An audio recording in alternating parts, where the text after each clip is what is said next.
Thank thank you for everyone that watched the prior video. We went over installing and verifying Snort, the intrusion detection tool. And now what we're going to do is some configuring and securing IIS. So we're going to do some setup, some platform tours. It's going to be fairly quick. Some configuration for IIS, and also some security practices as well. Let's go ahead and get started with the first exercise.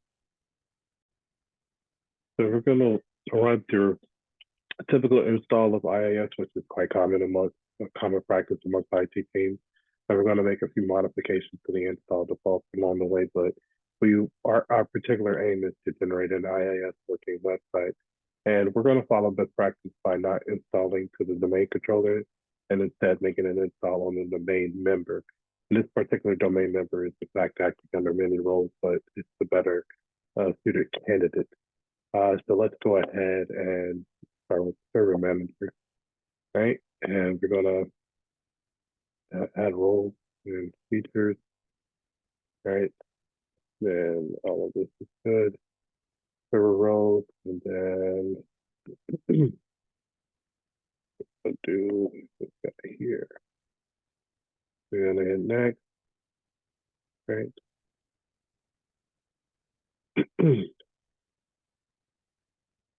Okay, perfect. And then let's see, a few things here. I'm gonna do some logging tools, press monitoring and some tracing.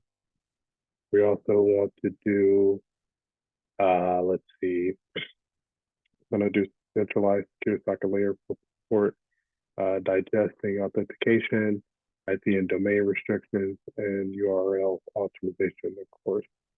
All right, next. All right, and then we want to install. All right, so now that the install has completed, I'm gonna close this out. And as we can see, there's an exclamation here, and it'll show that it has succeeded even after I refreshed it. I just wanna click on the task that needs to be completed here. All right, and as you can see, install succeeded on Practice Lab DMO1, this particular server that we're currently on. Right, so let's confirm, and now let's actually take a look at our IIS manager. Right, and that means good. We have completed at least a basic configuration for IIS, or Internet Information Service to date. And so I'm going to actually test this out a bit. So I'm going to head here. Let's see. Perfect. So this confirms that the website is broadcasting and is accessible, but of course only on the loopback address for this is practical. I'm actually going to close this out. No, actually I'm going to do a new tab. I'm going to close it out. And then I'm just going to enter and gotta do that. It's here. And then I'm just going to take a look at our downloads. I want to change exactly where the downloads go. Particular. So I'm going to take it to the document folder. Right. And then just going to go back here. Then we're going to take a look at the IIS here. We want to make sure this saves to our document. That was quick. Save this one. That was fairly quick as well. Perfect. So now what we're able to do a slight platform tour of IIS. It has quite a few functions built into it automatically, and it's important to have an understanding of the whole platform. It's designed to be modular, and therefore each to administer control changes. It has integration properties for ASP.NET, ASP, PHP. When initially configuring IIS helps to reduce risk by providing a sandbox environment as well, and aims to improve site availability with dynamic caching and compression. So we're just going to go ahead and navigate the platform. It allows it to work. Let's fix it. All right, so let's actually close these. Now that we have that downloaded, and I'm going to minimize this. I'm going to head back over to okay. All right, so now we're just going to take a look here, right? We don't want that. All right, so there's some four main panes to review, right? So you have the navigation toolbar, right? And then you have the connection manager. Then you also have the workspace, and then well, you have the management here. The workspace, and then you have the action pane, right? So connection, management, and action. And the workspace is usually broken into two sections, right? Everything relates to IIS, and the second is management of the modules, right? So we're just going to stop the server actually on the managed server so we can start our configuration. Just wanted to go over that brief preview of the, not preview, but brief tour of the platform. But now we can do some INET pub configuration. Now this folder, this contains all the directories and FTP data that effectively makes up the website as a whole. Knowing the default locations to install is key to security nets. Most attackers will assume that default installations have been made on the server and code applications to attack those installed parts. So the folder, um, let's see here, right? Contains subdirectories for like cluster here, FTP root drive, which is the general history, which holds configuration changes. You have logs, any required temp, right? And most importantly, the www root folder, which holds the main website HTML. And what we're going to do is move the INET pub directory and the link, and we're going to move it for reporting to a new drive. So now that we're here, I'm just going to just wanted to take a moment to explore each subdirectory to gain better familiarity, and these files are going to be moved in a moment. And we're going to just have to make sure we recognize their names because it's typically needed, at least in my opinion. Right, so I'm just going to do this here and open up our command prompt. So I'm going to change directory here. Users, admin,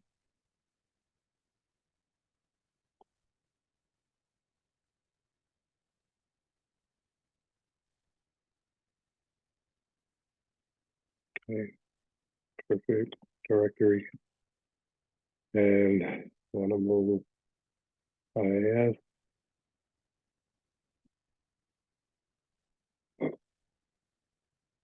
Perfect. So the batch file is going to copy the directory from the C drive to the D drive. And it is in fact not possible to remove the INET pub C directory because of the install defaults and updates being restricted. And deleting this folder actually might also break Windows servicing for software updates. And effectively, we're creating a mirror location and links on the D drive, really. So, I mean, we can also take a look, if you want. I'm not going to take the time to do that at the moment, but we can review the written details in the command prompt as well. But since that's been done, we can actually go ahead and close this out. Now what I'm going to do is do some IIS configuration and go over some security practice, right? Like some best practice guidelines and improving the security of the server by changing the install defaults and improving basic security measures, right? So I'm just going to close this out. Now on our home page here, right? We can just, click to get a, let's see, to take a, in my opinion, this is a bit better to look at than the other way, right? And it also provides a little bit of information about each model as they are considered, as far as the description goes, right? So they're installed in the global configuration on the device and in the native configuration when attached to the website usually, right? So just want to make sure I'm always clicked here. Then I'm just gonna, let's see, take a look at our modules. So let's take a look at our directory listing. Right. And actually, you know what? I want to have that removed. Right. And often there are models that you can um that can be added or disabled or enabled, and I'll be doing a bit of that as well. Now, we do require some other features to be added, which are not currently held as modules. However, not all of them are installed in IIS installation listing. So I'm actually going to close this out and head back to the server manager if it lets me. So, okay, kind of, all right, and let's add roles. Right. Mm, mm, all right, perfect. And then let's take a look here. We can add a few things, right? Uh,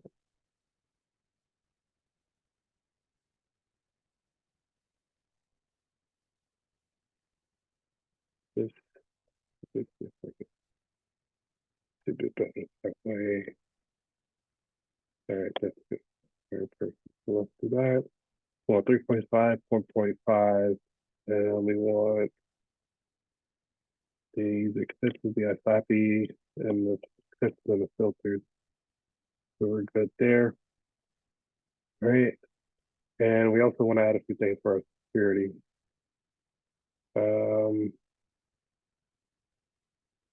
well, it's found here. We want to do some basic authentication and Windows authentication. You'll see why in a second as well.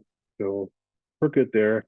So I'll just hit next here and then next again, and then we'll actually install to be done in just a moment. All right. So the install is finally completed. So I'm going to go ahead and close this out. And I'm going to head back to the IIS manager here for our server manager. Actually, I thought we had it ready. I guess not. That's fine. All right, open that up here. All right, perfect. So let's make sure this is expanded. All right, I think it's the default. That's right. Perfect. Let's actually click here. So now we have functionality for the ASP.NET requirements for development options, right? Now I'm just going to just do some blocking for HTTP verbs. So I'm going to write a list to block these specific verbs with IIS, and this allows the list of methods supported by the web service to be used, which provides the attacker with a useful list of support information. All right, so I'm just going to head down to over here, filtering, and then you can see a list of allowed, false, right? These are not allowed, right? And just gonna let's see, click on this tab here, and then let's see, there's something here. Okay, that's fine. All right, so I'm just gonna hit deny verb, and I'm gonna do quite a bit. Well, the first one's just gonna be out, right? So it's gonna be my first verb. I'm just gonna do quite a bit here, but it's not gonna be too many. Speed up the video.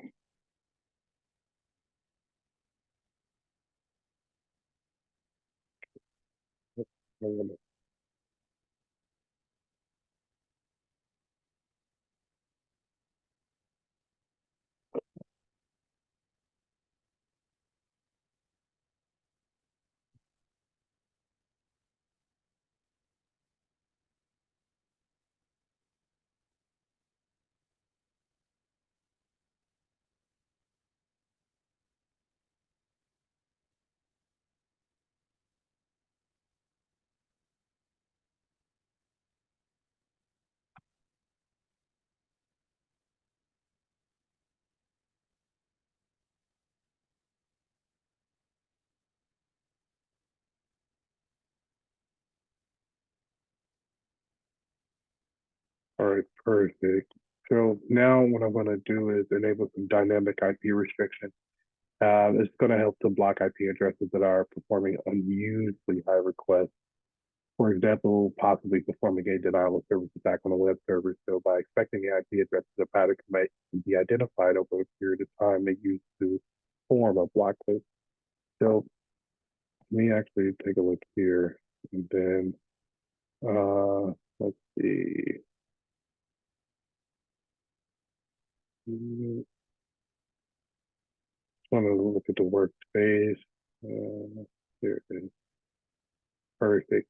All right, so let's do edit these here. I'm gonna click here and I'm gonna reduce this down.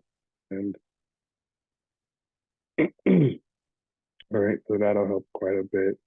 And I'm actually going to do something additional as well to buffer that. So I'm gonna do the yeah, I'm actually gonna do quite a bit of these as well.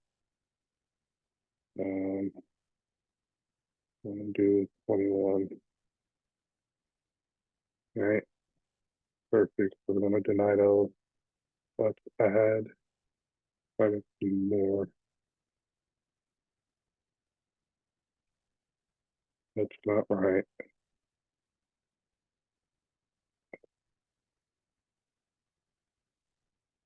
I'm gonna remove it, redo it. So I guess we're going to that.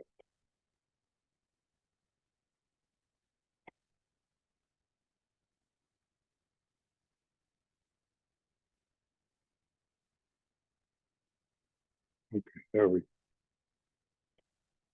Again, it's not gonna be too many,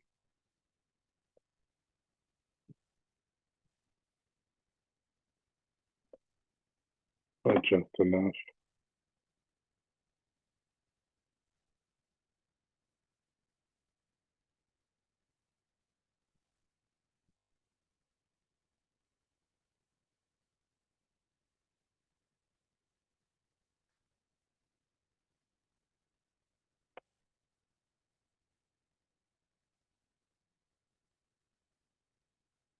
All right, I'm gonna do just one more.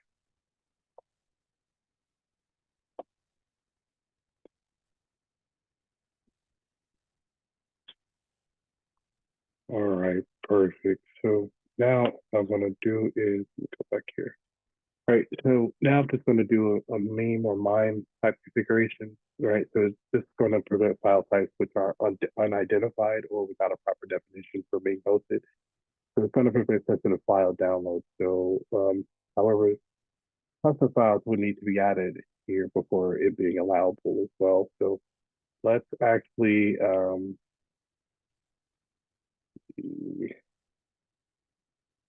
where is it? There it is. All right, perfect. So I'm gonna remove this one. Yeah, remove this one. And we're actually gonna remove quite a few to make sure these are in order. I'm gonna remove this one as well. And we're gonna remove this one,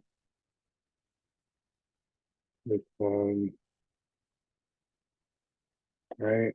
And this one here. Not done. Um, there, good. Yep.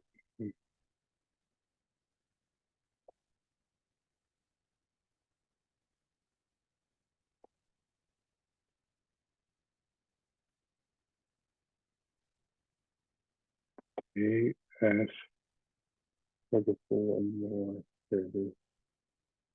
Get out of here. We don't need you, buddy. All right, so now this allows me to head on to the next task. It's going to be some application tool configuration. Now, when an admin requires content from external parties, right, which are used to prevent cold clashes with other apps, it helps to prevent crashes and separate processes from their own security identifier. So let me take a look at the application tool. Let's see. The other guy there. So let's actually add one. We're going to do not enough. One, right, we hit OK. Let's see it there. Right, and we're going to configure it for 32-bit applications as well. So we're going to take a look at our advanced settings and want this to be true. All right. And then we also want for our CPU to be a limit of 50%. And we want this to be, I don't, yeah, I'm not sure what's going on with this last, but, but now we're good with our app pool configuration. So now we can do some logging configuration, right? And we're just going to organize the logging features, right? So when problems arise, usually on the server, having a log of, let's say, hypertext transfer protocol information is very useful for diagnosing problems. So these files could actually be used in conjunction with the log parts to query data to my AS log files, right? So let me actually head back here. Let's take a look at our logging. right? And then we're gonna change location. The format is fine, right? Actually, you know what? Format is fine. But I want to add a few things. So, service name is we want, server name we want, and we want the protocol version, right? And let's see, I'm gonna add another field, and then for our source, that's the author, right? Perfect. And here, daily is what we want. We actually want to hit apply, so we're good there. I actually view the log files now. And I just want to view them. I'm not doing anything special with them. So either version, IIS, then we see a little bit of data from Mozilla, right? So I'm just gonna close this out. Again, I just wanted to see it. Really didn't want to do anything with it. So now we can actually do some request filtering, right? So we're just gonna set up the basic request filtering. It's useful for my getting SQL injection attacks by setting up an exclusions and rules to identify get and post requests to the web server, which IIS will block. So now let's take a look. You can do that. Take a look at our rules tab. Okay. And we're gonna add a filtering rule. And then let's see, as I mentioned for SQL injection. So I'm going to do a SQL injection rule, right?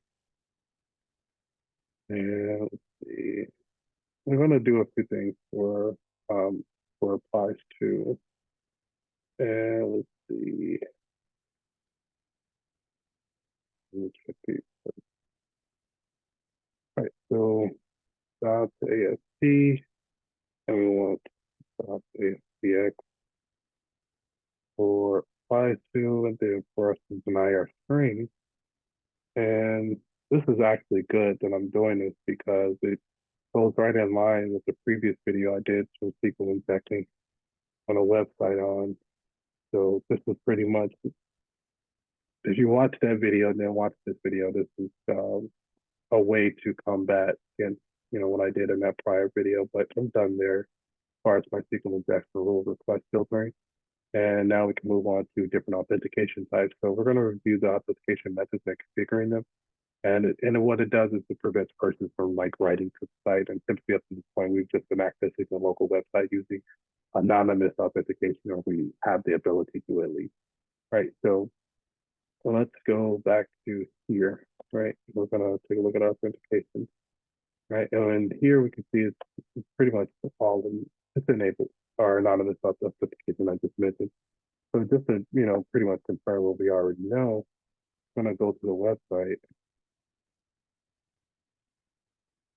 It's gonna load up for me, right? So we're pretty much not challenged to see the site. So we're gonna disable this, close this out. We're gonna disable this, right? And because our site is just for intranet usage, made in internal, not for public usage. So disabled it, and I'm just gonna enable the Windows authentication actually. All right. So now it's gonna reopen the site again. And it's been actually for credentials. There it is. And of course I can log in, I mean, for us, right?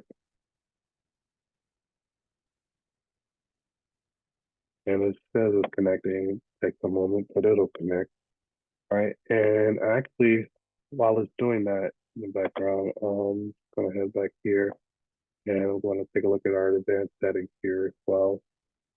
I'm gonna do required extended protection.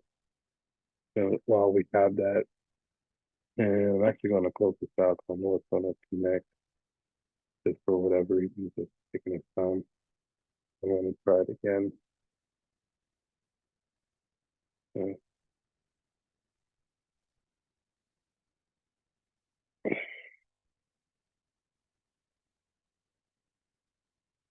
there it is.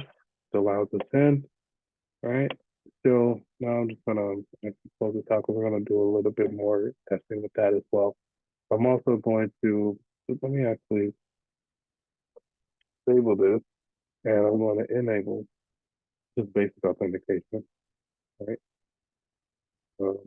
I'm actually surprised that your calculator is not enabled, but that's fine. It's the test, right? So now that we've disabled the Windows and just enabled the basic, I'm gonna test it again.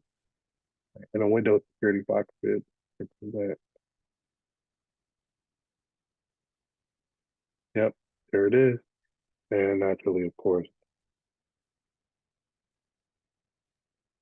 all right, I know my password. There it is. Perfect. So now access to the site is permitted. So I'm actually gonna again close this out. Still lets me. There it is. All right, perfect. So now I'm actually gonna head back here. We're gonna do some binding edit. I'm actually gonna add. I'm gonna do HTTPS, right? I'm gonna do this to local host. And everything else is fine. The host name, we don't need that. Port is fine. Um, so I'll just leave that as is. That's fine. So I'll leave that as is. And I'm actually going to take a look at also the secure socket layer settings. And we're going to require it. Well, yeah, require secure socket layer. And we're going to accept that. And we want to make sure that's applied, right? And now that that's done, let's test the website again. And it should give us another type of message. Not necessarily denying us from the site, but you'll see in a second. That's not what I wanted. But I didn't put the secure here. There we go. And continue to the site. I recommend it. Still gonna ask for this, so I didn't change that. And we're in, right? All right, perfect. So just going to exit out again.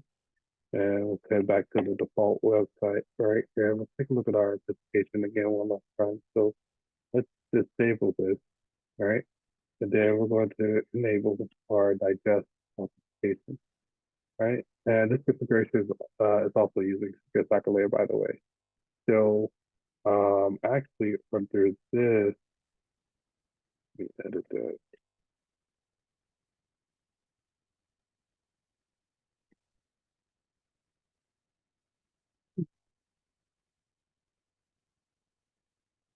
It should be good. So I'm actually going to swivel over for this portion, the DCO1. I'm actually going to use its server manager to do a little bit of configuring here. So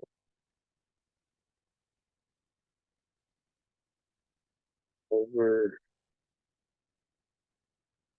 uh, loading and I can't see it. What's going on? Users. Okay. Retry that.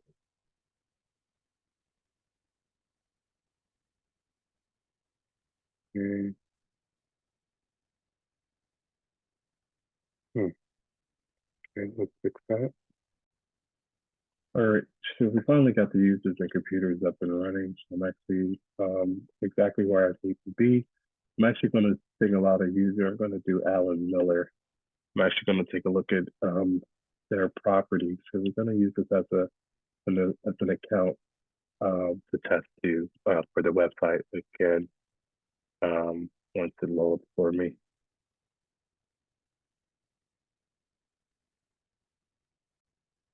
All right, so we have this user's Mr. Millar, his properties. So I'm actually going to take a look at his account tab.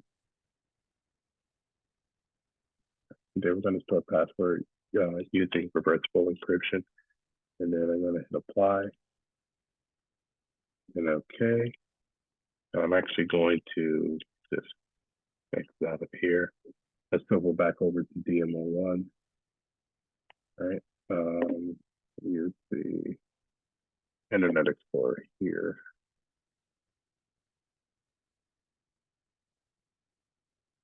All right. And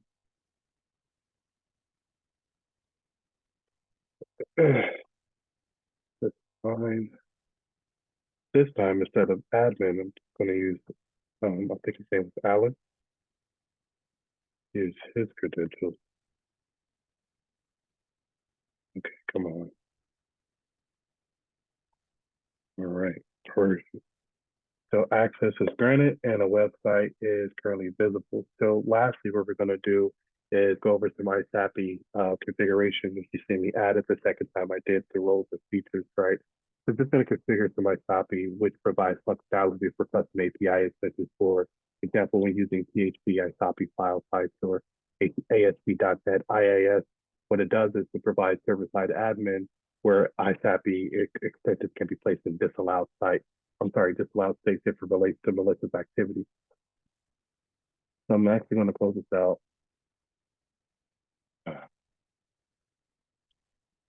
Let me get to the bitter end. Okay. Let me just open this back up. I accidentally closed it out. Right. Open site. All right. Perfect. So we can take a look at the ISAPI filters here. All right. And we want to add. And our first one is going to be a custom ISAPI. All right. And then for our executable, we like to get to places that are quick and easy. There we go. Perfect. Perfect. So now we see our customized SAPI. So we're able to now have we have the API extension that gives us a functionality for our website. And we're pretty much all set and go. I'm not going to touch the website again. Everything's working pretty good. But this is the end of the video. Just for a quick recap, we did some IIS setup, we did a quick platform tour, we did some INetPub configuration, and we also did some IIS configuration along with some security practices with that as well. Thank you for watching. If you did reach the end of the video, next video is going to be even more fun. We'll be over upgrading and securing the secure shell connection. I'll see you there. Take care. Stay secure.